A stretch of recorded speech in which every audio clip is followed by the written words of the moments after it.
Toda noite. Pastor Diogo, vamos lá. Amém, igreja? Aleluias.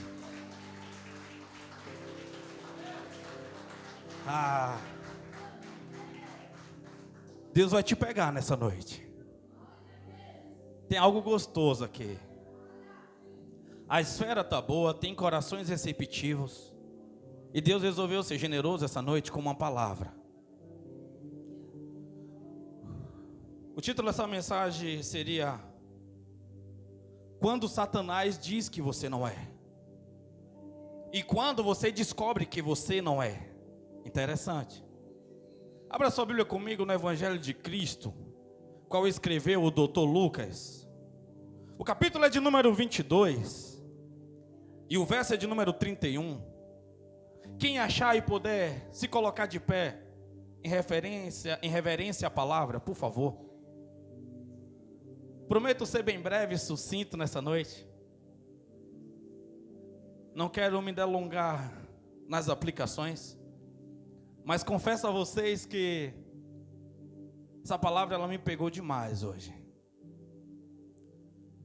Essa semana eu perguntava a Deus sobre o que eu pregarei. E a palavra só vinha: prega sobre o amor de Jesus. Prega sobre o meu amor.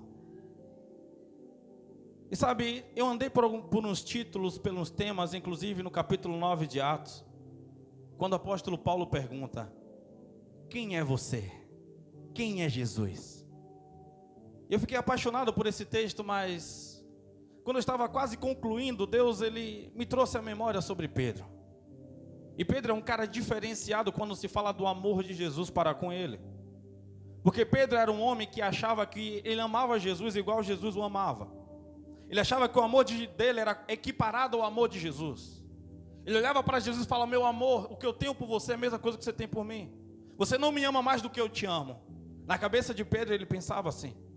E isso é perigoso demais, quando nós achamos que nós amamos tanto a Deus igual Ele nos ama, porque é impossível, o amor dele é incondicional.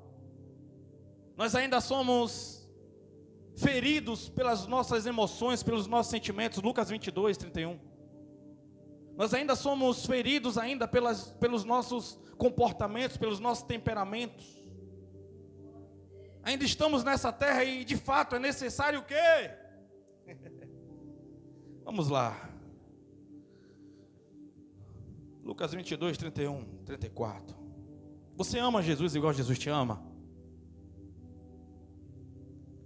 Impossível amar Ele igual Ele me ama. Ainda não. Só quando nós chegarmos em um estado de perfeição muito sóbrio.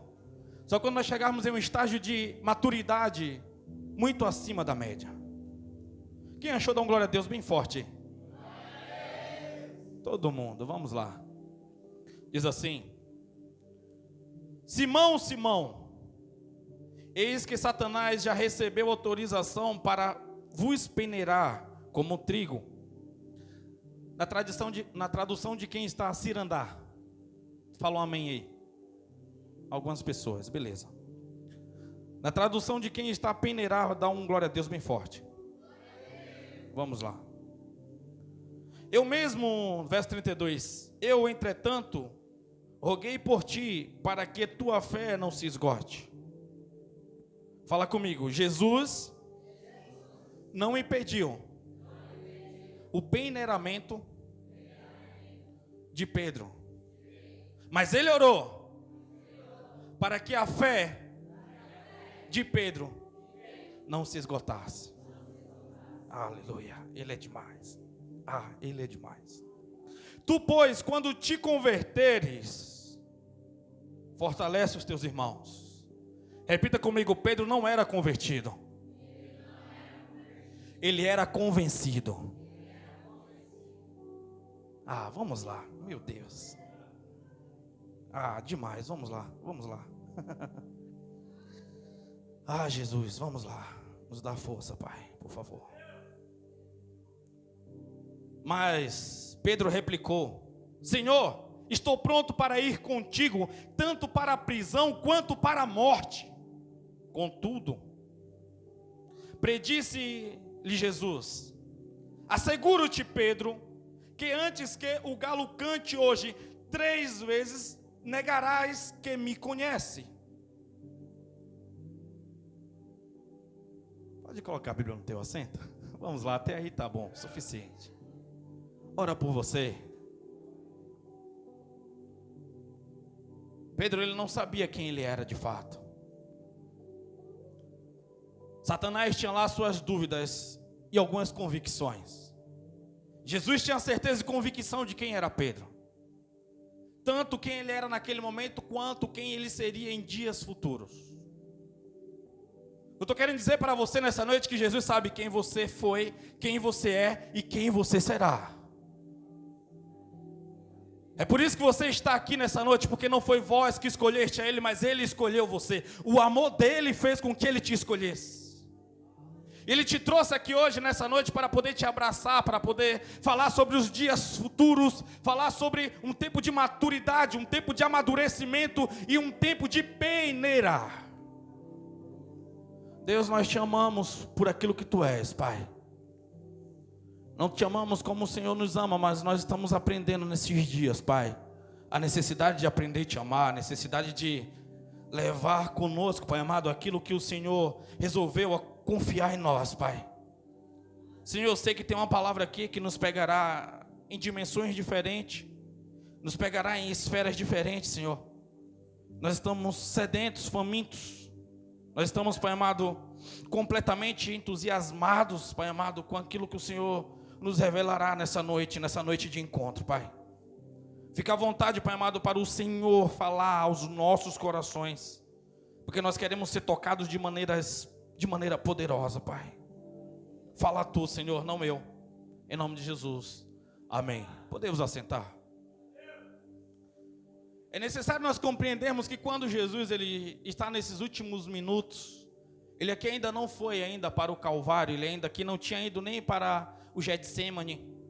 Ele apenas estava ali preparando o caminho e falando que ele precisaria ser tratado como um criminoso. Ele está ali falando sobre um tempo precioso, um tempo de ceia. Ele manda os discípulos ir à frente para poder preparar a ceia. Fala, já tem um homem te esperando na porta da cidade. Fale isso. Beleza, Jesus ele está pronto e prestes a morrer, mas mesmo assim ele gasta um tempo na festa. Ele gasta um tempo na cerimônia. Ele gasta um tempo na celebração. Ele gasta um tempo preparando mais uma vez os discípulos dele. E aquele que estava todo peitoso, aquele que tinha uma mente que achava que, olha, eu tenho certeza que João, ele fica ali do lado, colocando a cabeça no peito de Jesus, escutando as batidas do coração, mas ele não tem a coragem que eu tenho. Ele não tem o amor que eu tenho. Ele não vivenciou aquilo que eu já vivenciei. Eu já andei sobre as águas, muito bem, afundei, mas o Senhor me segurou pelas mãos. E tem tempo e dias na nossa caminhada que nós nos sentimos como Pedro, intocáveis. Que nós estamos carregando a obra sozinho, que não tem ninguém que esteja produzindo e fazendo como nós estamos. E quando muitas das vezes nós estamos assim, com essa mente de altar muito alto, Satanás de alguma maneira ele vem para poder mostrar para você que você não é isso tudo. Porque quando nós estamos com essa mente, geralmente nós estamos dispostos a trabalhar, e isso dá sim um prejuízo no reino das trevas, sim, de fato. E quem é que deu a legalidade para Satanás tocar em Pedro? É importante nós entendermos isso. A Bíblia diz, Satanás já está autorizado, ou seja, tem legalidades, ou seja, Satanás encontrou algo no coração de Pedro. Eu te pergunto nessa noite, o que Satanás está encontrando, o que Satanás está achando no seu coração para poder te parar, para poder te peneirar esses dias? O que está brotando aí do seu coração? O que está saindo de dentro do seu coração? Se você parar para observar um processo de peneira, ele é interessante porque naquela época não tinha os mecanismos que tem hoje, não tinha os maquinários que tem hoje. Era necessário que colocasse o trigo num sol para poder secar em grande quantidade. E depois dele seco, um homem ele vinha com a vara, batendo no trigo para poder soltar a casca do trigo, para poder soltar o joio do trigo. Depois alguém vinha varrendo e vinha terra, vinha palha e vinha trigo junto. Jogava na peneira e começava um processo de cirandar. jogar para um lado, para o outro, jogava para cima, aquilo o vento tirava, a palha caía para o lado e ficava o trigo. Sabe que Satanás estava dizendo para Jesus? Sabe que Satanás precisava falar para Pedro? Você não é trigo, você é palha. Você é aqueles que vai abandonar, você não é aquele que influencia, você é aquele que é influenciado. Você não é o escolhido, você é apenas um perdido no meio da multidão. Você não é diferente de Judas, você não é diferente daqueles que abandonaram, você não é diferente daqueles que deixou e abandonou Jesus. Satanás, ele precisava dizer isso para Pedro com todas as palavras. Jesus, entendendo e vendo isso, Jesus, na sua última noite de sono como homem, um homem de 33 anos, ele resolve não dormir naquela noite, mas ele resolve passar a madrugada orando pelo tal do Pedro. Sabe por quê? Porque Jesus consegue enxergar coisas que mais ninguém vê em você. Você sabe por quê? Porque Jesus é aquele que gosta daqueles que ninguém acredita. Jesus é aquele que resolve investir pesado naqueles que nem eles mesmos acreditam nele. Você consegue entender? Porque Jesus, ele não olha só sobre aquilo que você está demonstrando, mas ele olha sobre aquilo que você está carregando. Jesus sabia o que Pedro carregava dentro dele. É importante você entender que quando Jesus chega para Pedro nesse texto, ele não chama Pedro, de Petrus, da fagulha da rocha, a qual ele tinha denominado, mas ele chama Pedro de Simão. Ele chama Pedro de alguém natural, Simão, Simão. Ele está dizendo, você ainda não é convertido. E eu te pergunto nessa noite, você é convertido? Você já nasceu de novo? Eu te pergunto nessa noite.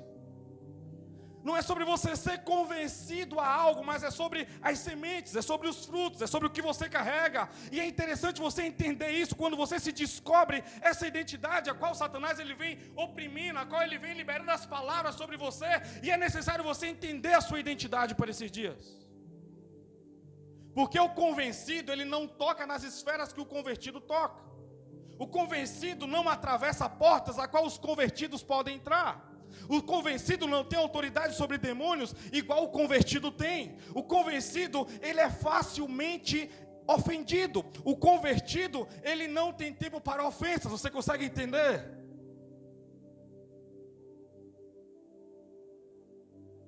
O convencido, ele anda ocupado demais para as coisas do reino.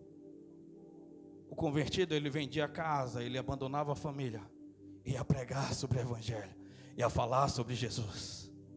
O convencido gasta mais tempo com coisas naturais do que com coisas sobrenaturais. O convencido, ele segue a Jesus de uma distância segura. É alguma das características que nós podemos encontrar em Pedro.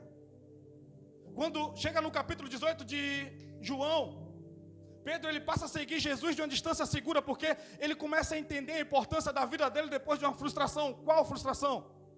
Pedro está disposto, ele fala, não, vou morrer contigo, eu vou ser preso contigo. Só que Pedro tem uma diferença. Pedro ele não se aparta da ele não se aparta da espada.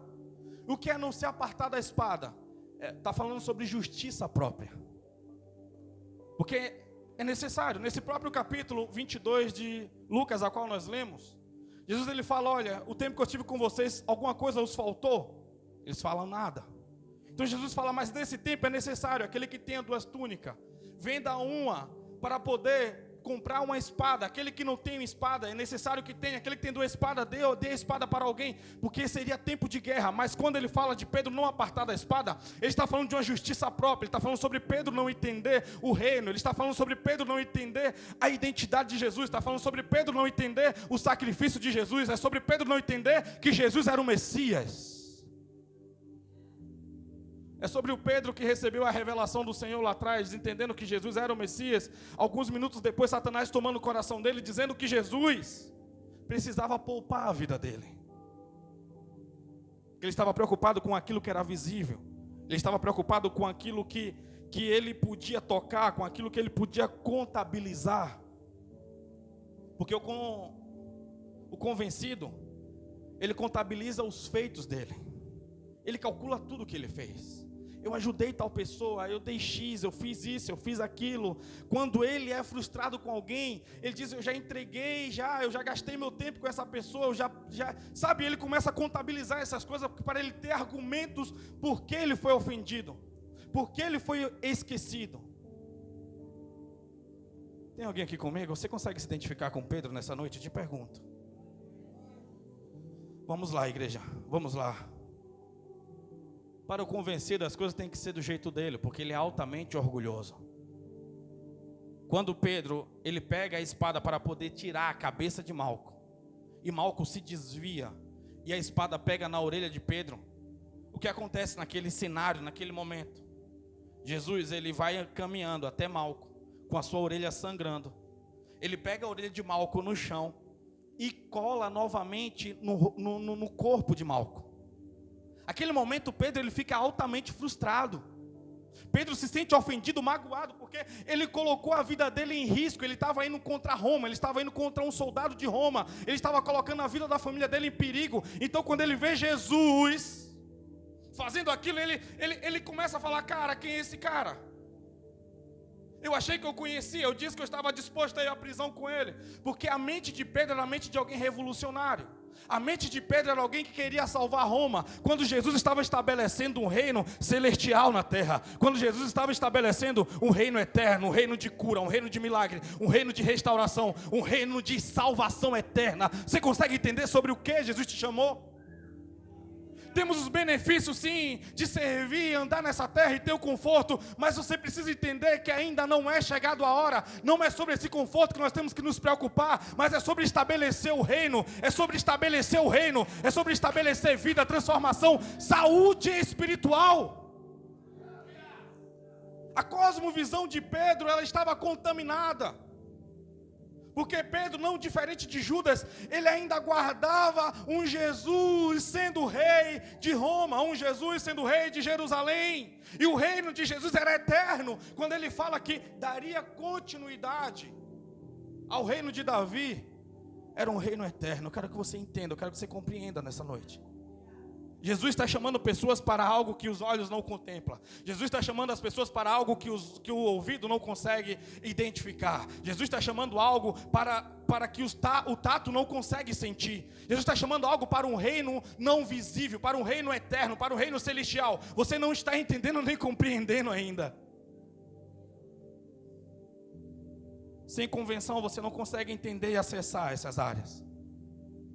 Sem convenção você vai estar sempre movimentando e fazendo algo sempre nessa esfera. É necessário entender que mesmo Satanás dizendo: eu vou peneirar, eu vou expor a vergonha dele, eu vou expor que ele vai te trair, eu vou expor que ele não te suportará. Ainda Jesus intercedeu por Pedro.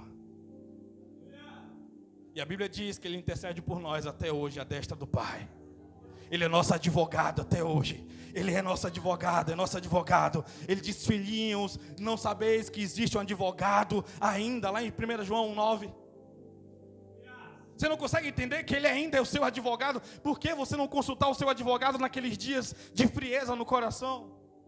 Por que não consultar o advogado naqueles dias que você está mais preocupado, que você está mais atribulado, que você está mais amedrontado, ou que você está mais feliz? Ele é um Jesus de celebração também, lembra? Era dia da morte dele, mas ele estava preocupado com a ceia. Ele já tinha preparado o pão, ele já tinha preparado o vinho, ele já tinha preparado a mesa, ele já tinha preparado o lugar. Só vai, prepara, chama, deixa tudo, já está tudo certo, mas é necessário que você entre em comunicação. Ele está dizendo para esses dias: ei, comunicadores, tem algo em uma esfera diferente, tem algo que está muito próximo, é necessário você entender. Pedro falou que estava pronto. Pedro disse: eu estou pronto para ir até a morte. Eu estou pronto para poder entregar tudo. Só que Jesus falou: Pedro, tem um negócio para poder te dizer aqui. Ainda hoje, antes que o galo cante, tu me negarás 3 vezes. Quando a Bíblia fala que o galo canta, não é sobre um galo ave. Era até proibido ter aves em Jerusalém, naquele lugar, naquela região.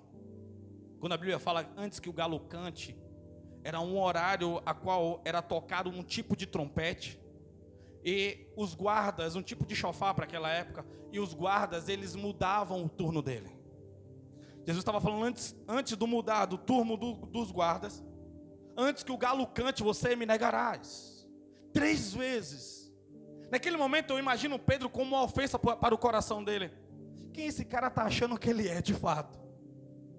Porque ele está achando que ele suporta mais do que eu. Porque esse cara está achando que ele é isso tudo. Cara, eu estou disposto a morrer, estou disposto a ir até a morte. Eu estou disposto a enfrentar. O que você falou para Jesus quando você se converteu? O que você falou para Jesus naquele dia no monte? O que você falou para Jesus naquele dia no secreto? O que você falou para Jesus naquele culto?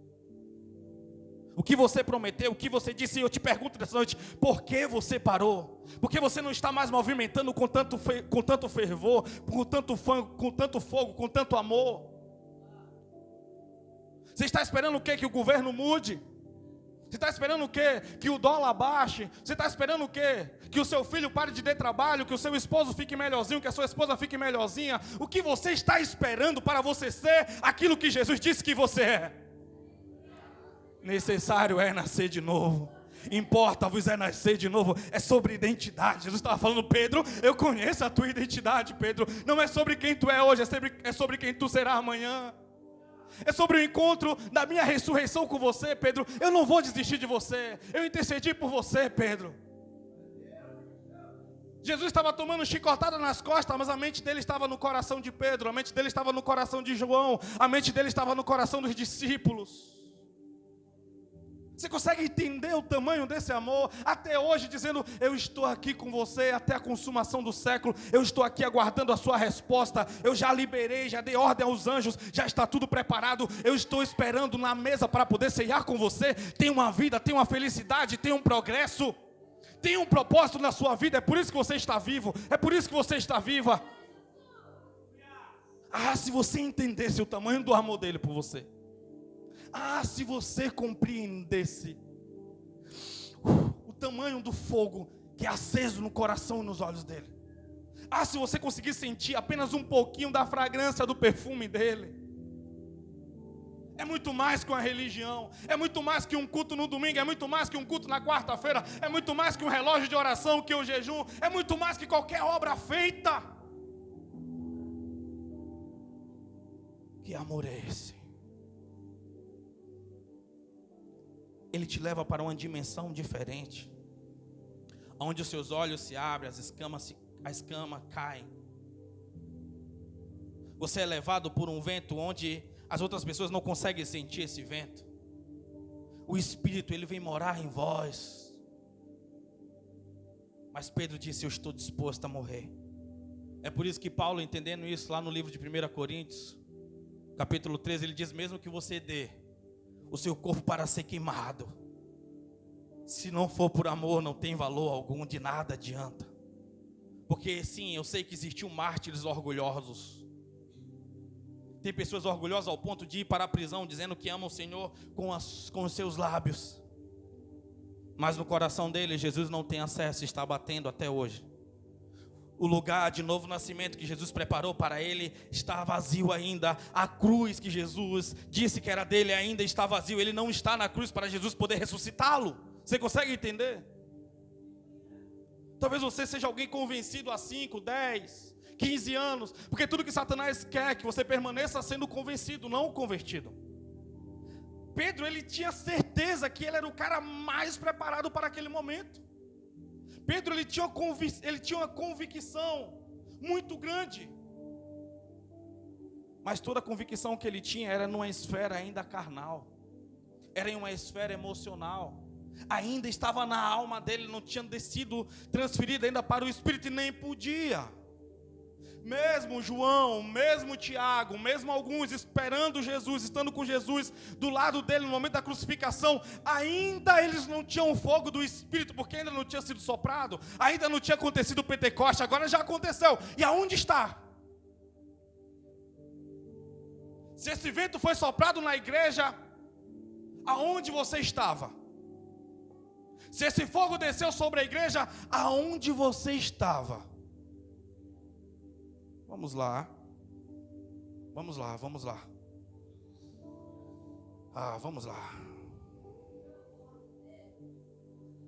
Pedro, ele fala algo muito poderoso, Marcos 14:31. Ele diz, Jesus, de maneira nenhuma te negarei. Eu juro por Deus. Mesmo Jesus falando, não, tu me negarás, ele replica dizendo, não, eu não te negarei, eu vou com você até a morte. Jesus, ele é preso, para nós resumirmos. Ele é colocado na casa do sacerdote. Só que quando ele está na casa do sacerdote, uma das criadas do sacerdote, do sumo sacerdote, encontra-se com Pedro e diz, ei, você é um dos tais. Você é um dos que andava com o tal de Jesus. Pedro, ele olha, ele dá uma respirada, ele fala, se eu for preso, qual será o meu valor para isso? Não, eu não. Eu não, você está me confundindo com alguém. Não, é você. Pedro, ele começa a se sair, ele começa a se afastar um pouco de Jesus. E quando ele está se afastando daquela mulher, ele se encontra com outro homem e diz, ei, aqui está um dos. Esse também era aquele que andava com esse Jesus. E Pedro diz, não, de maneira alguma. De maneira alguma, eu não conheço esse homem. Eu só estou aqui acompanhando. Mas da terceira vez é pesado, igreja. Quando chega na terceira vez, é Mateus 26, verso 74. Pedro, ele não nega Jesus só com os seus lábios. Ele faz algo mais pesado. Quando falam, ei, você é um dos tais, quem é esse que está acusando Pedro? É o primo de Malco. Quem é Malco? Malco é aquele que Pedro tinha acertado a orelha dele. Esse homem estava enfurecido com Pedro. Ele fala assim, não, é você, verdadeiramente é você. Pedro naquele momento, ele não aguenta no coração dele. E a Bíblia diz que ele começa a praguejar Jesus. Ele fala, esse miserável está aí porque ele merece. Ele é o pior de todos, ele foi contra Roma. Ele começa a praguejar Jesus, ele começa a amaldiçoar Jesus. Ele fala, que Deus me amaldiçoe se eu conheço esse tal de Jesus. Você consegue entender? Aquele homem que disse que estava pronto para ir à morte, aquele homem que disse que estava pronto para ir para a prisão, agora ele nega Jesus com toda a força do coração dele. Ele agora amaldiçoa Jesus. Sabe o que acontece? Jesus, ele já está lá dentro do cárcere, e Pedro nega. Naquele momento toca o chofar. É a troca do turno. Os olhos dele vai lá no fundo da prisão. Jesus olha para ele de novo. No fundo dos olhos dele não diz nada para ele. Naquele momento, eu imagino Jesus olhando para o fundo dos olhos de Pedro, dizendo, que a sua fé não se esgote, que você não seja vencido por essa exposição, que você não desista, que você não pare. Sabe o que acontece? A Bíblia diz que Pedro, ele sai para o lado de fora, e ele começa a chorar de forma amarga. Ele chora amargamente porque ele abandonou, porque ele só apenas não abandonou, mas ele resolveu xingar, ele resolveu dizer quanto Jesus merecia aquilo. E aquele momento, a lágrima de Pedro começa a cair. Eu te digo um negócio nessa noite, sem lágrima não tem como haver transformação, porque a lágrima faz parte do processo. A lágrima é necessário. Eu vejo um Pedro agora desesperado por aquilo que ele falou sobre o próprio Jesus. Eu vejo um Pedro agora pedindo uma reconstrução, porque é necessário. Aquele momento foi o momento do encontro de Pedro. Aquele momento foi o momento do divisor na vida de Pedro. Abraão, ele teve uma divisão lá no Monte Sinai. Elias, ele teve uma divisão lá no Carmelo. Eliseu, ele teve uma divisão lá no Jordão. Paulo, ele teve uma divisão lá em Damasco. Isaías, ele teve uma divisão dentro do templo. Você consegue entender?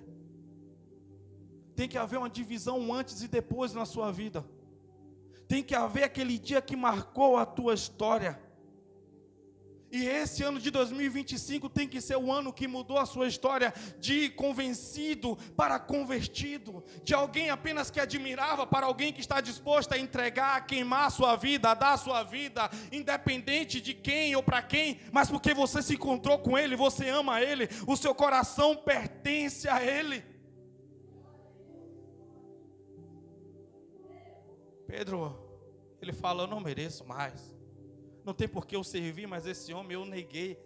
Israel todo sabe o que é que eu fiz com ele. Jerusalém todo sabe que eu neguei, que eu praguejei. Sabe de uma? Eu vou voltar a pescar. Eu vou voltar para a minha vida. Quantas pessoas disse que estava disposto a queimar a vida em cima do altar e agora está ocupado demais, agora diz que não consegue se encaixar e voltou para a sua vida secular, voltou para a sua vida normal, não tem mais uma vida de secreto, não tem mais uma vida de oração, encontrou outros amores. Aprendeu a conviver sem ouvir a voz do Senhor. Aprendeu a conviver sem receber as revelações. Aprendeu a viver sem ter o poder da fé, de orar para alguém ser curado, de cantar com fervor para espantar os males.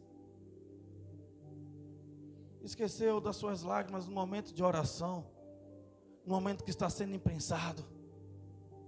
Pedro, ele volta, não, é necessário sobreviver, é necessário, está tudo um caos. Quando ele está no mar, um pouco afastado, naquele dia, eu quero que você entenda nessa noite. Vamos lá.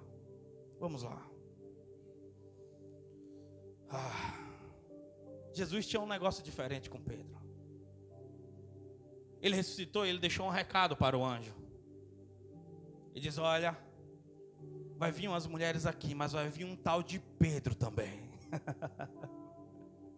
E é necessário que você mande ele se encontrar comigo lá na Galileia. Sabe por que na Galileia? Porque foi o primeiro encontro que ele teve com Pedro. E lá ele disse que Pedro não seria mais pescador de peixes, mas sim pescador de almas, pescador de homem. Pedro, quando ele está naquele dia pescando mais uma vez, sem pescar nada, ele escuta lá da areia alguém dizendo: ei, o que vocês estão fazendo? Quantos peixes vocês pescaram? E de repente tudo que ele escuta é: não pegamos nada nessa noite. Não pescamos nada nessa noite. Aí Jesus disse: ei, pega a rede e lança à direita, porque eu vou conduzir essa rede. Quando ele lança a rede, ele começa a puxar. Vem 153 peixes grandes, a qual a rede, ela não suporta tanto peixe, mas no meio daquilo que eles estão puxando, o barco está indo quase a pique. João para um pouco e diz: ei Pedro, essa voz é do nosso Senhor, essa voz é de Jesus. Pedro rapidamente pega a sua túnica e joga ao mar e começa a ir nadando em direção a ele, porque mais uma vez o Senhor foi reencontrar com ele, mais uma vez o Senhor foi dizer para ele: Pedro, você tem utilidade, mesmo que Satanás disse que você é palha, mesmo que Satanás disse que você não tem utilidade, mesmo que Satanás disse que a sua família acabou, mesmo que ele disse que não existe diferença, não existe jeito desse laudo ser mudado, eu estou aqui para poder dizer que apenas começou, que apenas é um breve caminhar. Você consegue entender esse amor tão grande? Você consegue entender esse amor tão gigante? O que Jesus determinou sobre a sua vida ainda está de pé. Sabe por que Pedro não pescou nada naquela noite? Porque o projeto de Deus para a vida de Pedro era muito maior. Sabe por que Pedro não pescou nada naquela noite? Mesmo ele sabendo que a lua estava favorável para pescar, mesmo ele entendendo que o cataclima, que as condições de um pescador naquela noite seria uma noite de bastante fartura, nada ele pescou, porque Deus estava dizendo: eu fecho a porta, porque o meu projeto na sua vida é maior. Eu fecho a porta, porque o projeto é muito maior. O projeto de Deus na sua vida, ele é muito maior. Quero que você entenda isso. Abra teu coração nessa noite, por favor. Por favor. Quando Pedro, ele chega na areia, ele se encontra com aquele olhar de Jesus. Pedro agora sabe a identidade dele e o lugar dele. Pedro consegue entender que ele não ama Jesus igual Jesus ama ele. Mas tudo que ele enxerga no olhar daquele Galileu, agora ressurreto, agora cheio de poder, agora anjos e anjos contemplando ele e já podendo adorar. Aquela esfera era diferente, aquele ambiente era diferente. Eles pegam alguns peixes e começam a queimar, e sentam ali à beira do mar. No meio da conversa, Jesus olha para Pedro e diz: Pedro, tu me amas? Aí Pedro baixa a cabeça dele: não como eu te amo, não como tu me amas, Senhor. Porque Jesus está perguntando: Pedro, tu me ágape, que significa um amor sacrificial. Pedro está dizendo: não, eu não te amo nesse ponto. Eu te filéus, eu tenho um amor de amigo, mas eu não consigo dizer para o Senhor que eu te amo, não consigo dizer que eu estou disposto a entregar a minha vida. Mas Jesus pergunta a ele 3 vezes. Sabe por que Jesus pergunta a ele 3 vezes? Porque ele nega Jesus a 3 vezes. Jesus está zerando aquilo. Jesus está dizendo: eu estou colocando uma pedra, eu estou encerrando. Eu quero que você entenda a sua utilidade. Você vai cuidar dos seus irmãos, você vai cuidar deles, e você vai morrer na cruz com seus braços abertos. Você vai morrer como eu morri, Pedro. Eu quero que você entenda que você estará disposto, mas não saia de Jerusalém até que você seja cheio do poder do Espírito Santo, até que venha o poder do alto. Nesse jeito, nessa mente tu me negarás mais 500 vezes, Pedro, mas até você nascer de novo, até o Pentecoste te pegar, até o fogo te pegar, até o Espírito te ressuscitar, não saia de Jerusalém. Quero te dizer nessa noite que é uma noite de reencontro. Quero te dizer nessa noite que essa noite é uma noite de encontro, na verdade. Jesus, ele mandou te buscar. Mesmo Satanás dizendo que você é palha, mesmo Satanás dizendo que você não tem utilidade, mesmo Satanás dizendo que você é um acabado, que você está apenas sobrevivendo. Eu tenho algo a te contar nessa noite. Pode vir, grupo de louvor.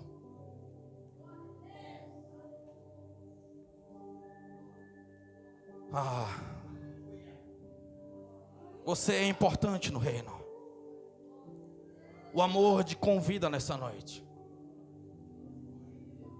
Existe algo chamado piste, que nós chamamos de fé, que é olhar do mesmo ponto de vista de Deus. Hoje é a noite de reativação da sua fé. Você não pode continuar sobrevivendo como você está nesses últimos dias. Você não pode continuar dando o mesmo nível de resposta que você deu no ano de 2024, por favor. O tempo passou. As coisas não aconteceram porque talvez o coração orgulhoso fez com que você agisse do seu jeito, da sua maneira, da sua forma. Talvez você pergunta no seu íntimo até hoje: quem é Jesus? E o que Ele quer de você? Quantos estão abandonando, quantos estão deixando por causa de família, por causa de empregos, por causa de oportunidades, porque ainda não se converteram, apenas tiveram um encontro de convencimento. Jesus foi até vocês, mas hoje é o dia de você ir até Jesus. Hoje é o dia de você procurá-lo. Hoje é o dia de você falar: olha, mesmo eu entendendo que eu não sou convertido, mesmo eu entendendo a minha identidade, eu preciso me converter. Sabe por que você falhou quando você cantou? Porque você apenas estava convencido. Sabe por que você falhou quando você pregou? Porque você ainda estava apenas convencido. Sabe por que você tem falhado em tudo que você tem feito? Porque você só tem vivido tempos de convencimento. Mesmo Pedro reconhecendo Jesus como Deus, mesmo Pedro andando sobre as águas, mesmo Pedro expulsando o demônio, mesmo Pedro ainda curando pessoas, mesmo Pedro ressuscitando talvez até pessoas, eu quero que você entenda, ele ainda era alguém convencido. É só quando vem um fogo do alto e sopra sobre você, é só quando vem esse Espírito e você consegue se entregar nessa dimensão. Você não calcula mais o que passou, o que você está vivendo ou o que virá. Você só quer realmente cantar aquela música: por Ele eu estou queimando a minha vida, estou gastando a minha vida. Aí sim essa música será uma verdade, aí sim será algo triunfante através de você. Eu quero te convidar a estar de pé nesse momento. Aleluia.